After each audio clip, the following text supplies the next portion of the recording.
వి gold trusted gold buyers తాకట్టులో ఉన్న మీ బంగారాన్ని విడిపించి ఈ రోజు ఉన్న మార్కెట్ ధరకే కొనబడును. ఇప్పుడే కాల్ చేయండి. కర్నూలులోని కావేరీ ట్రావెల్స్లో పూర్తిగా ప్రయాణిస్తున్నటువంటి ప్రయాణికులంతా మంటల్లో చిక్కుకుపోయి ప్రాణభయంతో విలవిల్లాడిపోయారు. కొంతమంది చనిపోయినటువంటి ఘటన చోటు చేసుకుంది. ఇది నిజంగా చాలా బాధాకరం. అయితే ప్రస్తుతం అదే బస్సులో ప్రయాణిస్తున్నటువంటి జయసూర్య తల్లి రమాదేవి మనతో ఉంది. బాబు ఏమని చెప్పి వెళ్ళాడమ్మా, ఎప్పుడు వెళ్ళాడు? నిన్న 3 గంటలప్పుడు మా బాబుకి ఇంటర్వ్యూ ఉందండి బెంగళూరుకి. 9:30కు బస్సు అయితే ఇంకా నిన్న చిన్న పూజ ఉండి భోజనం లేట్ అయ్యింది. బస్సు మిస్ అవ్వడం వల్ల వెళ్ళి ముసాపేట్లో ఎక్కాడండి. బస్సు బెంగళూరుకి వెళ్ళాడండి. బెంగళూరుకి వెళ్ళాడు. అది 3 గంటలప్పుడు ఇలా ఫైర్ అయిపోయిందండి మొత్తం బాబు. అంటే అందులో ప్రయాణిస్తున్నటువంటి దాదాపు 20 మంది మృతి చెందారు ఇప్పటికే. ఆ ఘటన తెలిసిన తర్వాత అసలు బాబు ఎలా ఉన్నాడు, అక్కడ ఏంటి అని చెప్పేసి మీకు ఎవరైనా కాల్ చేయడం, మీరు బాబుకి కాల్ చేయడం ప్రయత్నించారా? కాల్ చేశాము. చాలాసేపటి వరకు ఏ ఫోను మాకు కలవలేదు.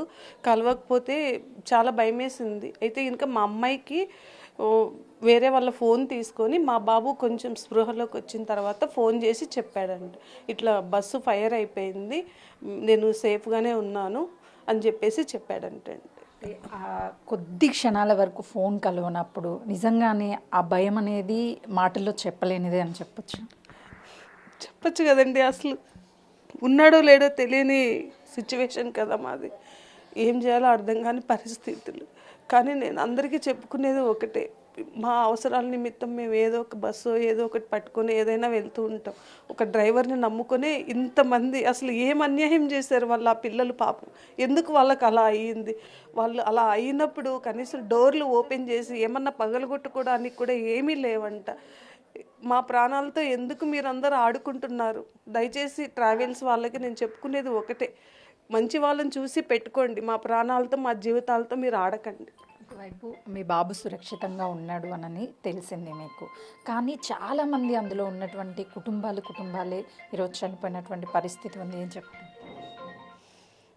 వాళ్ళకైతే వాళ్ళ కుటుంబాలకు కూడా మేమేం చెప్పలేని పరిస్థితి అండి. ఆ బాధ అనుభవించే వాళ్ళకే తెలుస్తుంది. చెప్పలేను మేడం, నేనైతే అసలు ఏం చెప్పలేనండి. ఈ కళ్ళల్లో పెట్టుకుని పిల్లలు ఉన్నారు, భార్యాభర్తలు ఉన్నారు, చిన్న పిల్లలు ఉన్నారు. ఎందుకు వీళ్ళు ఇలా చేస్తున్నారో మాకు అర్థం కావట్లేదు అసలు. వాస్తవానికి అక్కడ ఉన్నటువంటి డ్రైవర్స్ కూడా వెంటనే అక్కడ నుంచి వెళ్ళిపోయారు అని చెప్తున్నారు. నిజంగా అంతమంది ప్రాణాలని పోతున్నా పట్టించుకోకుండా పోవడం ఏం చెప్తారు? ఆ భగవంతుడే వాళ్ళకి శిక్ష వేయాలండి. కాకపోతే ఇంతమందిని ఇన్ని విధాలుగా ఇప్పుడు యాక్సిడెంట్ అయిందని చెప్పి వాళ్ళకి తెలుసు, డ్రైవర్స్కి ఇలా ఫైర్ అవుతుందని కూడా వాళ్ళకి తెలుసు. పడుకున్నారు 3 గంటలప్పుడు, అంటే అందరూ పడుకునే టైం, పడుకున్నారని కూడా తెలుసు వాళ్ళకి. పడుకున్నప్పుడు కనీసం వాళ్ళు ఉంటేనే ఇప్పుడు ఎక్కడ ఏముంటాయి ఏంటి అనేది తెలుస్తుంది. ఒక హ్యామ్మర్ లేదు, ఏమి లేదు, ఏమన్నా పగలగొట్టుకోవడానికి కూడా లేదు.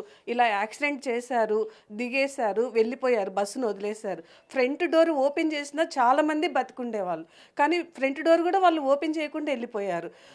ఎవరో కొంచెం తెలివిగా ఉన్నవాళ్ళు ఇటు అటు దూకేసి బతికిపోయారండి. మిగతా వాళ్ళ పరిస్థితి ఏంటి? మా బాబుని కూడా, వాడు కూడా నిద్రలోనే ఉన్నాడు. ఒక కారు అతను వెనకాల వచ్చి కొట్టి లేపితే మా బాబు ఇంకొక ఆవిడ కలిసి డోర్లను పగలగొట్టారండి. ఒక 30 సార్లు అట్లా కొడితే కాళ్ళతో అది బద్దలైపోయి పడిపోతే కిందికి దూకాడు. దూకిన వెంటనే మా అబ్బాయికి కూడా కాలు ఫ్రాక్చర్ అయ్యింది.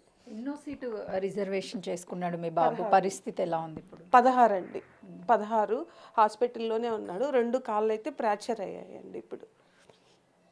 వాస్తవానికి మనం విజువల్స్ చూస్తుంటేనే చాలా భయంకరంగా ఉన్నాయి. ఆ బాధ తట్టుకోలేకపోతున్నాం. అక్కడ ఉన్నటువంటి మనుషుల పరిస్థితి ఆ టైంలో ఎలా ఉండుంటుంది? ప్రాణభయంతో బిక్కుబిక్కుమంటూ ఒకవైపు. మా బాబుకి అయితే ఏం తోచలేదంటండి. అసలు ఏం చేయాలో వాడికి అర్థం కాదు. అలా కూర్చుండిపోయాడంటండి చాలాసేపటి వరకు.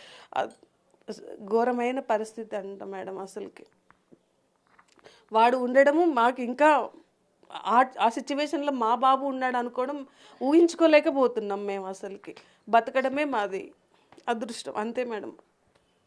వాడు బతకడమే అదృష్టం. వాస్తవానికి ఏదైనా ఘటన జరిగినప్పుడు అది చూస్తేనే మనం తట్టుకోలేకపోతాము. కానీ మన కుటుంబ సభ్యులు, మన పిల్లలు ఉంటే ఆ బాధ వర్ణాతీతము. ఆ తల్లి కన్నీరు మున్నీరు అవుతుంది.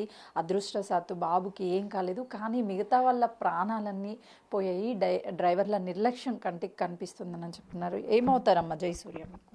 అమ్మమ్మను మనోడా ఎప్పుడు తెలిసింది మీకు ఇలా బస్ అంతా కాలిపోయిందని? 6 కల్లా తెలిసింది. వీళ్ళు చూస్తూ ఉన్నారు. నేను అప్పటికి కూడా లేయలే. నేను లేచాలకి 7 అయింది. ఏం చెప్పెళ్ళాడు మనోడు నీకు? పోయొచ్చమ్మా అన్నాడు. అంతే. చెప్పండి, అంటే వాస్తవానికి చాలామంది చనిపోయారు, కానీ జయసూర్య అదృష్టవశాత్తు ఆ చిన్న గాయాలతో బయటపడ్డాడు. ఇలాంటివి తరచూ జరుగుతూనే ఉంటాయి. ఏం చెప్తారు? డ్రైవర్ నిర్లక్ష్యం వల్లే కదండి అలా అయింది. డ్రైవర్ మంచిగా ఉంటే అందరు సేఫ్ అయ్యేవాళ్ళు. మొత్తానికి కర్నూలులో జరిగినటువంటి ఘటన చాలామంది కుటుంబాల్లో విషాదం నింపింది. కానీ అదృష్టవశాత్తు కొంతమంది మాత్రం బయటపడ్డారు. డ్రైవర్ల నిర్లక్ష్యమే ఇలాంటి ఘటనలు జరగడానికి ప్రధాన కారణం అని చెప్పేసి జయసూర్య తల్లి చెప్తుంది. కెమెరామెన్ చైతన్యతో సుజాత, మియాపూర్.